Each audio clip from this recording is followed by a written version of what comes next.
भगवान शिव से अपने हृदय की बात कहते चले। क्या गुरु द्रोणाचार्य के जीवन में दुख नहीं आया है?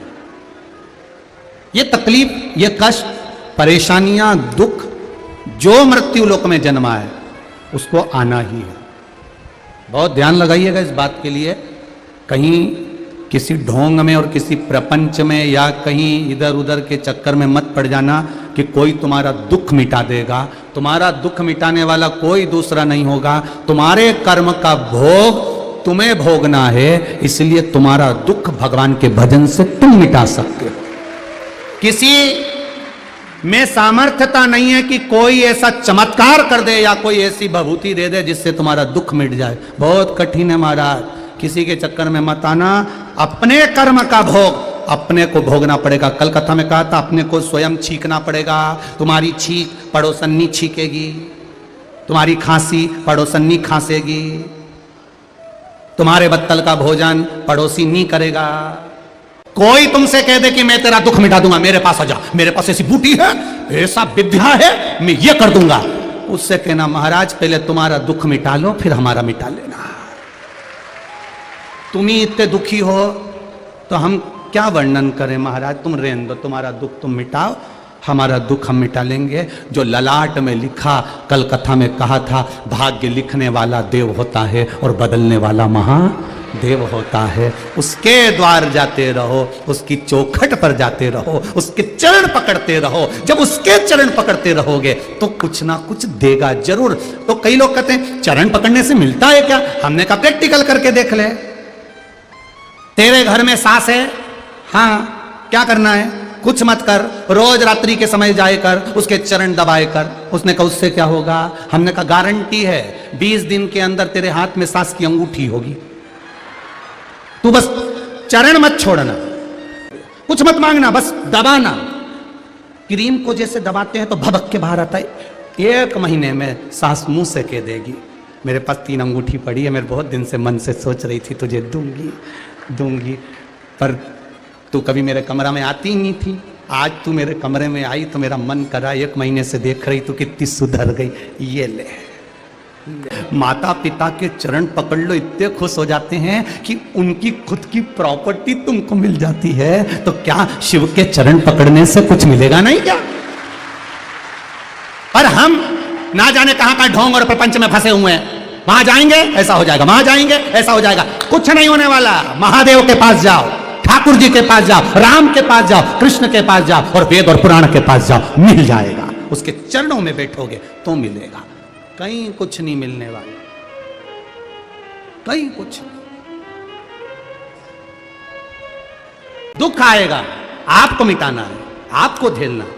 गुरु द्रोणाचार्य के जीवन में दुख आया और वो दुख साधारण नहीं था। अपने बेटे को एक गाय तक लाकर नहीं दे सके गुरु द्रोणाचार्य, अपने बेटे को एक गाय तक लाकर नहीं दे सके गुरु द्रोणाचार्य।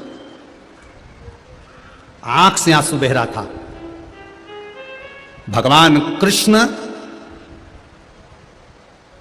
का चरित्र तो बाद में आता है कि सुदामा जी की पत्नी ने सुदामा जी को भगवान कृष्ण के चरणों में भेजा था। यह चरित्र बात का है। और उससे पहले चरित्र आ जाता है गुरु द्रोणाचार्य का। गुरु द्रोणाचार्य जी की धर्म पत्नी कृपी ने कहा, गुरु द्रोणाचार्य की धर्म पत्नी कृपी गुरु द्रोणाचार्य से बोली, आप एक काम करो, आपके मित्र हैं द्रुपद राजा, राजा द्रुपद आपके मित्र हैं, उनके पास में बहुत वैभव है, राजा हैं वो और आपके मित्र हैं। जाओ जरा। दुनिया के लोगों को एक प्रसंग याद है कि सुदामा जी की धर्म पत्नी सुशीला ने भगवान कृष्ण के यहां भेजा था। कितनी चतुर थी सुशीला, कितनी विद्वान थी सुशीला। कई कथाकार कहते हैं सुदामा जी की पत्नी ऐसी थी, जिद पर अड़ गई थी, ऐसा करा। अरे दुनिया के लोगों को सुशीला जैसा ज्ञान होना चाहिए कि सुशीला अपने पति सुदामा को भेज रही हैं तो भगवान कृष्ण के दरवाजे पर भेज रही हैं, द्वारका भेज रही हैं। नहीं तो आज की पत्नी पति को सुबह से उठा के दूध की थैली लेने भेजती है, सब्जी लेने भेजती है, सामान लेने भेजती है, पर आज की पत्नी कभी अपने पति को नहीं कहती कि तुम शिवपुराण में चले जाओ। इतनी बैठी हो, आप में से कितनी लोगों ने कहा होगा अपने पति को कि शिवपुराण में जाओ? एक पत्र आया, देखिए।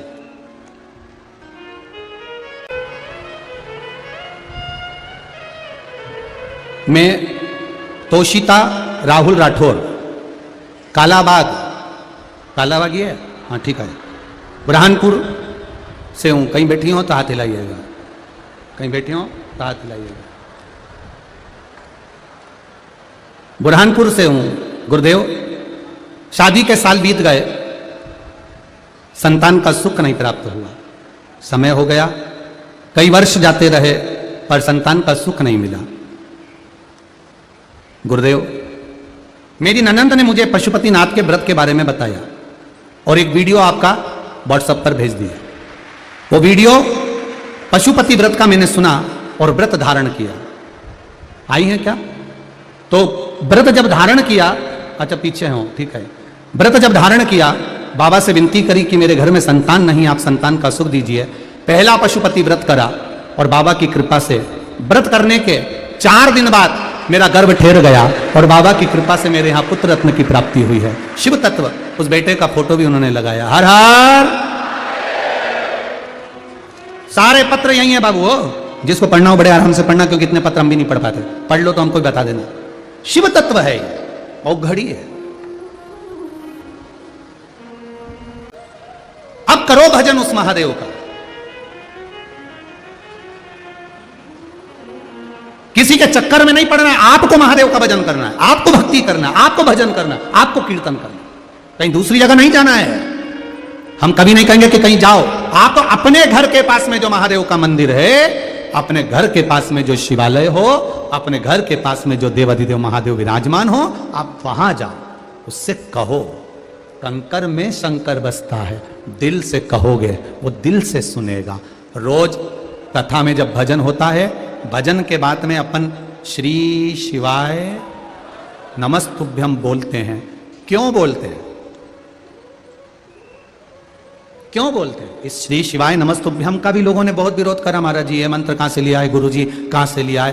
पर शिव महापुराण के विधेश्वर संहिता के अंतर्गत लिखा है, श्री शिवाय नमस्तुभ्यम को बोलने वाले का केवल मुख का दर्शन कर लो तो अश्वमेध यज्ञ का पुण्य प्राप्त हो जाता है। ये कोई साधारण सा नहीं। और जिनको पढ़ना हो, गीता प्रेस गोरखपुर की शिव पुराण ले आओ, घर में पढ़ लो। लोगों ने कहा इस मंत्र से होता क्या है? हमने कहा जब कथा के पंडाल में जाना, पूरी कथा के चलते में कहीं भजन आ जाए और श्री शिवाय नमस्तुभ्यम बोलने का मौका मिले और उसके बाद स्तुति करो कि भोला सब दुख काटो महाराज। दिल से रास्ती रास्ती स्नेह से जब हम उससे कहते हैं, वो सुनता है। सुनता है तो ये विश्वास मेरा कहता है, जैसे ये पत्रों का यहाँ ढेर लगा हुआ है, आने वाले समय में तुम्हारा भी एक पत्र इसमें जरूर आएगा, ये निश्चित है। दिल से कहो उसको, मन से उससे प्रार्थना करो, सुनेगा। गुरु द्रोणाचार्य गए, जिनका इतना प्रिय मित्र द्रुपद था। दुनिया के लोग कहते हैं सुशीला ने भगवान कृष्ण के पास में भेज दिया सुदामा को। वो सुशीला समझदार थी जो अपने पति को द्वारका भेजा था। नहीं तो आज की नारी पति को बैलेंस डलवाने भेजती है, दूध की थैली लेने भेजती है, सब्जी लेने भेजती है, सामान लेने भेजती है। साड़ी पीको पे डाली थी, लेने भेजती है। पर कभी पत्नी पति के हाथ में लोटा पकड़ा कर ये नहीं कहती कि अपनी जिंदगी को सुधारने के लिए महादेव के पास जाओ। आपको बरहानपुर हो चाहे आस्था चैनल के जितने श्रोता हो, फेसबुक यूट्यूब पर जितने लोग कथा सुन रहे हो, लाखों की संख्या में आप लोग कथा सुनने के लिए आए हो, नियम बना लो कि हम अपने पति को कहेंगे 1 लोटा जल शिव के मंदिर में चले जाया करो, नहा कर आओ, 5 मिनट के लिए जाओ। जल नहीं चढ़ा सकते, दर्शन कर आओ। दर्शन नहीं कर सकते, दुकान जाते जाते शिखर का दर्शन कर लो। 2 मिनट गाड़ी को रोककर देवाधिदेव महादेव के सामने थोड़ा मुस्कुरा दो। शिव के सामने मुस्कुरा देने पर भी अपनी समस्या का हल हो जाता है। मुस्कुराओ तो। जगत गुरु शंकराचार्य जी कहते थे, अगर देने के लिए कुछ नहीं हो तो अपने चेहरे की स्माइल दे दो, प्रसन्नता दे दो। किसी को अगर प्रसन्नता दे दोगे तो भी उसके जीवन में प्रसन्नता आ जाएगी। कुछ मत करो, नहीं है देने के लिए, शिव जी के सामने जाना, थोड़ा सा मुस्कुरा देना। महादेव भी सोचेंगे कि कितना दुख है इसको, कितनी तकलीफ, कितना कष्ट है, कितनी बीमारी है, इसके बाद भी मुस्कुरा रहा है, तो शिव जी भी कह देंगे जा ऐसे ही मुस्कुराते रहे, मेरा आशीर्वाद है, प्रसन्न रहिए, आनंद। गुरु द्रोणाचार्य राजा द्रुपद के सामने पहुंच गए। पत्नी ने कहा, कृपी ने, आपका मित्र है द्रुपद, जाओ एक गाय तो द्रुपद राजा भी दे सकता है, बेटा भूखा नहीं रहेगा। राजा द्रुपद के यहां गुरु द्रोणाचार्य जी जाने लगे, तो इतने में अश्वत्थामा जो 4-5 वर्ष के थे, वो कहते हैं कि पिताजी मैं भी चलूंगा राजा के यहां, मेरे को भी राजा का घराना देखना है, मुझे भी आपके दोस्त से मिलना है, मुझे भी आपके मित्र से मिलना है, एक बार आपके मित्र को मैं भी तो देखूं कि आपका मित्र कैसा है, मैं भी तो जानूं। चल, अपने बेटे अश्वत्थामा का हाथ पकड़ा गुरु द्रोणाचार्य ने और राजा द्रुपद के यहां प्रवेश कर रहे हैं। जब धन नहीं होता तो कोई तुम्हारा नहीं होता, कुछ नहीं है तुम्हारा, कुछ नहीं।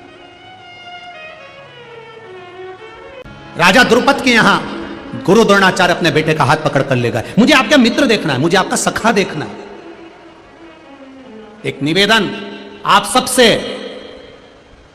अपने बच्चे को गाड़ी पर बिठाकर ऐसे दोस्त के घर पर कभी मत लेकर जाना जो तुमसे गालियों से बात करता हो।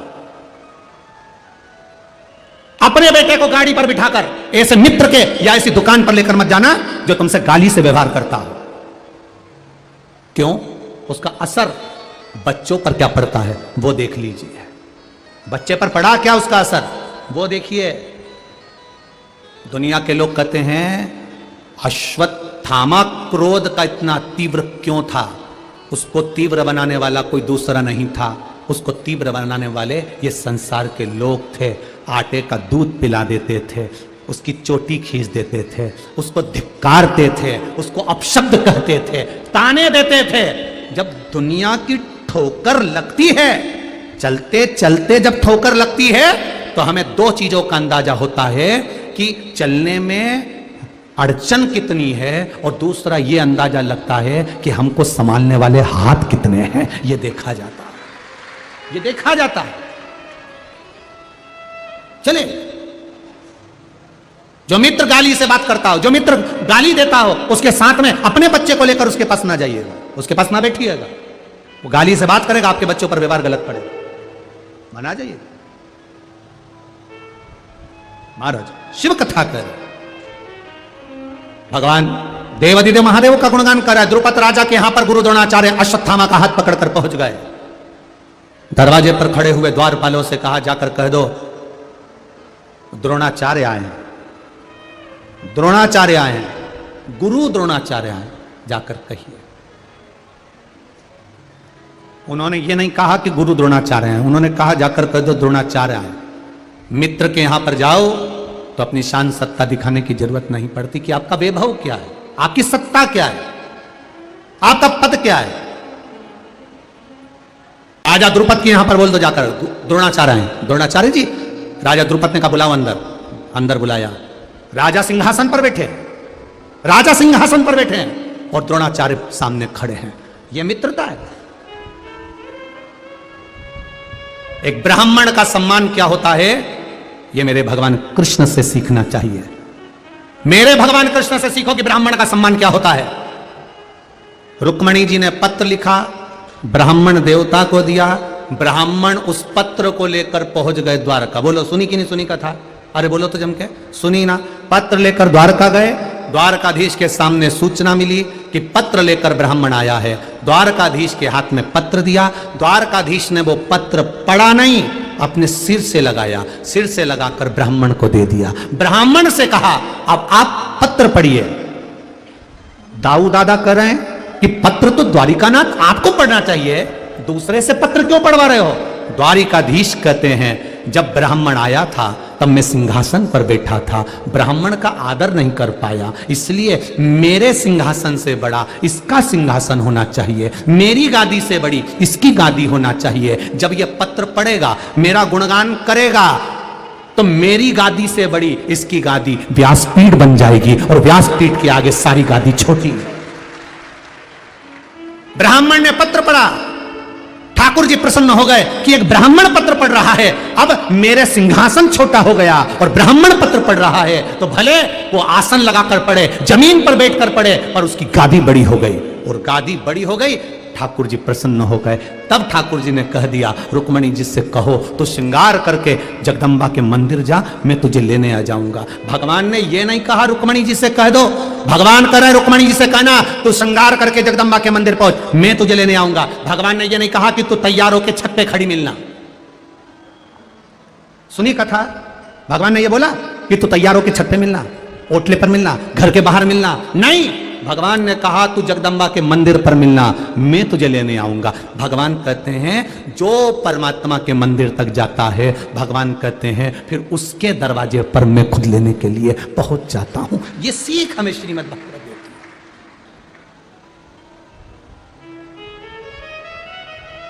है, ये सीख है। अब कहा द्रुपद राजा से, गुरु द्रोणाचार्य कह रहे हैं मैं आया हूं। द्रुपद सिंहासन से नहीं उठे, द्रुपद सिंहासन से नहीं उठे, द्रोणाचार्य से बात तो करी, तो द्रुपद ने पूछ लिया क्या बात है द्रोणाचार्य, आज तो अपने बेटे को लेकर आयो, यहां अपने बेटे को लेकर आयो, क्या बात है। अभी आपको कहा था गांव में भिखारी भी आता है तो उसको साधु समझा जाता है, और शहर में साधु भी आता है तो उसको भिखारी समझा जाता है। अभी कहा था वही हुआ। गुरु द्रोणाचार्य द्रुपद राजा के सामने खड़े हैं, द्रुपद राजा के सामने।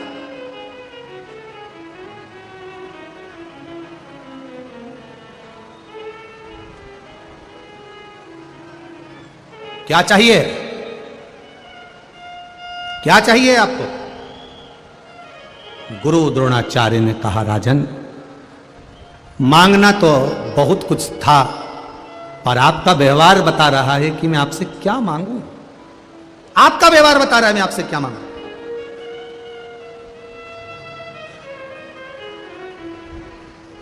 क्या मांगूं मैं आपको। और आपसे निवेदन है किसी दुनिया के लोगों के सामने जाकर हाथ मत फैलाना, कभी दुनिया के लोगों के आगे जाकर हाथ मत फैलाओ, दुनिया के लोगों के आगे जाकर अपना दुखड़ा मत सुनाओ।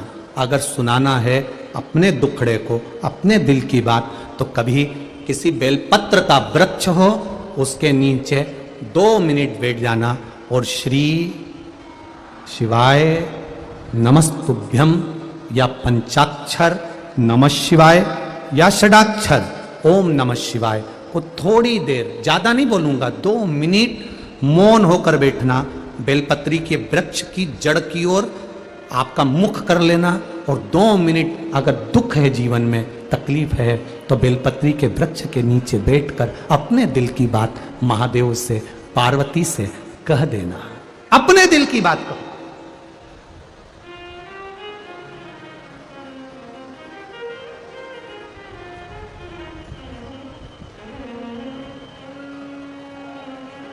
और जब अपने दिल की बात आप महादेव से कहोगे,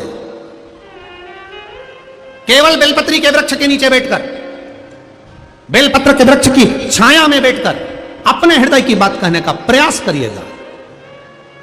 और एक बात आज फिर कहना चाहेंगे, जितने लोग आए हैं जरा दिल से स्मरण करें।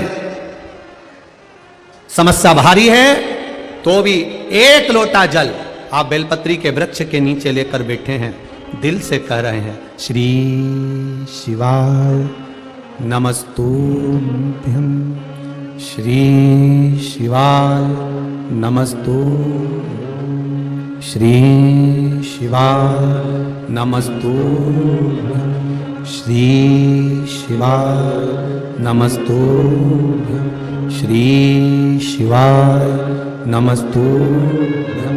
दिल से कहकर जल लेकर महादेव के शिवालय में जाकर भाव से समर्पित करें, भाव से दिल से कहें उसको, मेरे भोले तेरा सहारा है,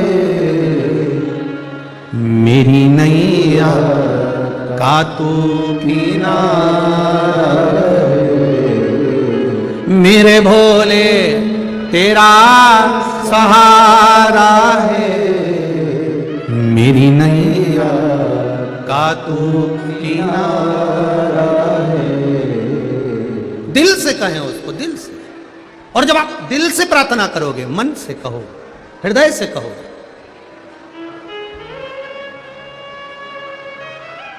मेरा निवेदन है कार्यकर्ताओं से, ये जो लोग उठ के जा रहे हैं आगे से, इनका चेहरा देख लेना, कल से इनको आगे बैठने मत देना। जो लोग उठ के जा रहे हैं इनका चेहरा अच्छे से देख लें, जितने भी गार्ड लोग खड़े हैं, प्रशासन वाले खड़े हैं, इनका चेहरा अच्छे से देख लो, कल से इनको आगे मत बैठने देना।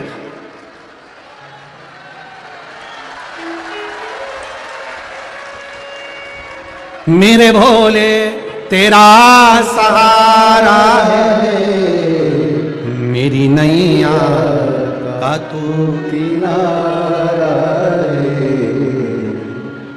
दिल से उसको प्रार्थना करो। आप दिल से कहोगे, वो दिल से सुनेगा, हृदय से सुनेगा।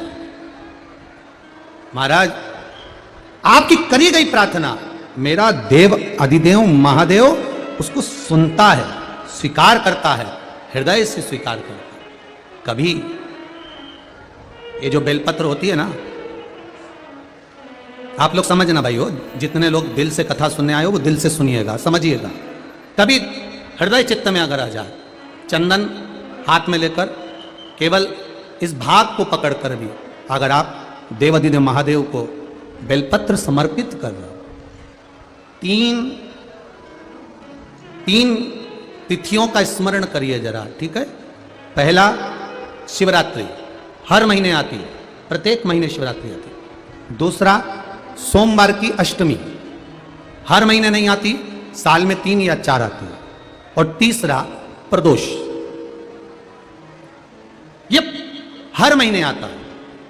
जब आपके हृदय में कभी कोई बात आ जाए कि बाबा आज मेरा मन ये कह रहा है और आपको सुनना है बाबा, आपको स्वीकारना है बाबा, आपको मेरे मन की बात जानना है बाबा, बस हाथ में चंदन लगाया, बेलपत्री का भाग इस तरह से पकड़कर शिव जी से अपने हृदय की बात कहकर, मेरे देवाधिदेव महादेव से दिल से कहकर, अशोक सुंदरी वाली जो जगह होती है, आपको बताया है अशोक सुंदरी का जो स्थान होता है, ये शिवलिंग, यहाँ अशोक सुंदरी की जगह, इस बेलपत्र को अशोक सुंदरी वाली जगह पर जहां शिवलिंग है, शिवलिंग की साइड पर पहले नंबर की पत्ती का मुख होना चाहिए, बस उसको रख दीजिए और उस पर थोड़ी देर हाथ रखकर अपने हृदय की बात मेरे महादेव को दिल से कहकर आ जाइए।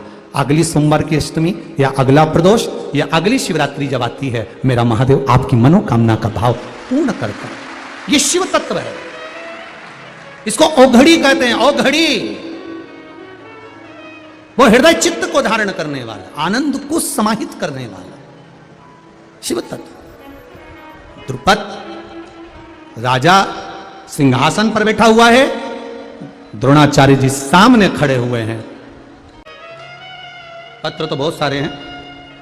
मेरा नाम आरती योगेश दुसाने है, कहीं बैठे हो तो हाथ हिलाइएगा। आरती योगेश दुसाने, मैं ग्राम तुकीथर तुकीथर, तुम समझ गए ना, बस ठीक है। तहसील खकनार, जिला बुरहानपुर से आई हूं। कहीं बैठी हो तो हाथ हिलाइएगा, दोनों हाथ ऐसे हिला देना। कहीं बैठी हो तो हाथ हिलाइएगा। गुरुजी, भोले बाबा का क्या बखान करूं, मेरे घर में सब कुछ बाबा ने दिया, किंतु मेरी बेटी 5 वर्ष की है। कहीं बैठी हो तो हाथ जरूर हिलाना, जहां कहीं बैठी हो। दिख गए क्या? कहीं दिखे हो तो। मेरी बेटी 5 वर्ष की है, हो चुकी है। गुरुजी, ना वो चल सकती है ना वो बोल सकती। 5 वर्ष की बेटी है, ना चलती है ना बोलती है। गुरुदेव, सारे डॉक्टरों को दिखाया, सारा इलाज करवाया, केवल पलंग पर पड़ी रहती है। जलगांव, नासिक, बंबई, इंदौर, आप लोग आस्था चैनल पर पढ़ रहे होंगे पत्र को। जलगांव, नासिक, बंबई, इंदौर के बड़े बड़े अस्पतालों में इलाज करवाया, पर डॉक्टरों ने कहा ये चल नहीं पाएगी और इसका माइंड भी हो सकता है कि गड़बड़ रहे। महाराज ना बोल पाती थी ना चल पाती थी, बड़े बड़े डॉक्टरों से इलाज करवाया पर बेटी चल नहीं पाई। 5 साल की हो गई गुरुदेव, उसका शरीर पलंग पर पड़ा रहता। एक माँ बाप से पूछिएगा गुरुजी कि बेटी की हालत ये देखकर दुख कितना होता है। गुरुदेव बेटी को देखकर दुखी होती थी। एक बार टीवी का चैनल बदलते बदलते शिव महापुराण की कथा टीवी पर देख ली। बस उस दिन से मेरे मन में ललक आ गई कि अब मैं बेटी की सेवा करती हूं, पलंग पर पड़ी हुई बेटी को जैसे जैसे सेवा करती हूं, वैसी की वैसी सेवा मेरे महादेव के मंदिर जाकर करूंगी। मैंने शिव जी के मंदिर जाना चालू कर दिया। रोज जाती, बाबा के मंदिर में झाड़ू लगाती, पोछा लगाती, दिया जलाती, झाड़ू पोछा लगाकर शिव जी का स्नान पूजन कर देती। गुरुदेव जल चढ़ा हुआ बेटी को लाती, बेलपत्र उठाकर लाती, बेटी को चूरा कर कर उसके मुंह में डाल देती, पानी उसको पिला देती। बस ऐसा करते करते मेरे मन में आया कि मैं पशुपति व्रत चालू कर दूं। मैंने पशुपति व्रत पहला चालू करा। प्रथम व्रत के दिन मैं शिव जी के मंदिर गई, पूजन करी, पहले बच्ची का पूरा काम करा, फिर बाबा के चरणों में जाकर मैंने निवेदन करा, बाबा बेटी का जीवन बड़ा विचित्र जीवन होता है, ऐसी पलंग पर पड़ी रहेगी तो उसको लोग क्या कहेंगे बाबा। 5 साल की हो गई, एक बार भी उठ के नहीं बैठी है, बाबा इस पर कृपा करिए। और बच्ची को घर पर छोड़कर मैं अकेली शिव जी के मंदिर में पशुपतिनाथ का व्रत करने के लिए सुबह की पूजन करने चली गई। पूजन करके वापिस आई, शाम की पूजन के लिए फिर गई। बाबा की कृपा से पहला पशुपति व्रत मेरा हो गया। मैं बाबा को विनती कर कर आ गई। मैं दूसरा पशुपति व्रत चालू करा, सुबेरे पूजन करने के लिए गई और बाबा के मंदिर में पूजन करा। पूजन कर कर जब मैं वापिस आ रही थी तो मेरे घर पर भीड़ लगी हुई थी। मेरे मोहल्ले के लोग मेरे घर पर खड़े हुए थे। मैं डर गई कहीं मेरी सोई हुई बच्ची को कुछ हो तो नहीं गया। मैं दौड़कर अंदर गई तो मुझे जितना नहीं दौड़ना पड़ा, मेरी 5 साल की बेटी दौड़कर मेरे पास आकर खड़ी हो गई। ये मेरा शिव है, ये मेरा ओघड़ी है। जो चल नहीं सकती थी, बोल नहीं सकती थी। गुरुदेव मैं चाहती हूं एक बार संपूर्ण लोग मेरे गांव में आकर मेरे गांव वाले से पूछें कि शंकर जी पे 1 लोटा जल चढ़ाने का प्रमाण क्या है। मेरी 5 साल की बेटी चलने लगी और बोलने लगी। ये शिव तत्व है गुरुदेव।